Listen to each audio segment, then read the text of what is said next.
پر 3 بجې د سهار باندې واشنگټن ته میسج راغلی دی چې راکښېني ایمرجنسي سیشن ونیسي ولې چې ایران نیوکلیر سو.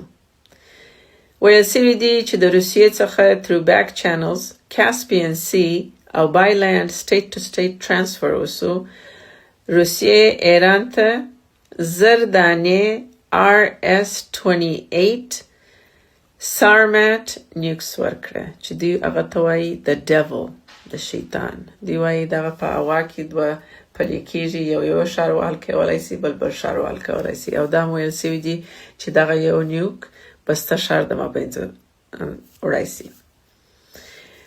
دوی دا وایي this is the most destructive weapon on earth چې اوس 1000 دانې د ایرانیانو په لاس کې دي، او وایي دغه لانچینګ پیډ دغه ځای څخه چې خطا کوي ایران کلو در مخه جوړ کړی و. ما چې دغه ډیلیوري ته ماتله وه، او دا ډیلیوري په دغسې وخت کې وکړله چې هلته امریکا اخته وه او هلته روسیې یو دم اکسیکیوټ کړه.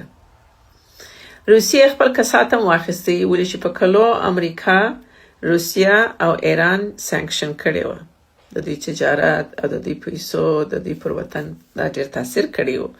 همیشه په جیوپالیټکس کې یا په پالیټکس کې دغه یاد ولري چې هیڅوک ستاسې دوست نه دی، هیڅ وطن ستاسې دوست نه دی، او که ته د موست پاورفل وطن یې هغه خو ګرده دشمنان ستا در شا ولاړ دي، در مخ دې ولاړ دي، معنا ته دوست نه لري. نو دغه نیوکس ته وایي که استفاده سي the end of human civilization. او په دغه رقم باندې روسیې اوس ځان د عربانو پر میز کښېنوي. پخوا امریکا اوډې په سر کې ناسته وه، اوس روسیې هلته ناسته ده. ولې دغه نیوکس چې هلته ورکړله ایران ته، دغه د عربانو او د امریکایانو په ریلیشنشپ کې فراکچر کښېښوي. نو وبګورو چې په نیو ورلډ اورډر کې څوک پر کومه چوکۍ کښېني، کم الاینسز یو ځای سره به وي او کم به جلا جلا ځي. نو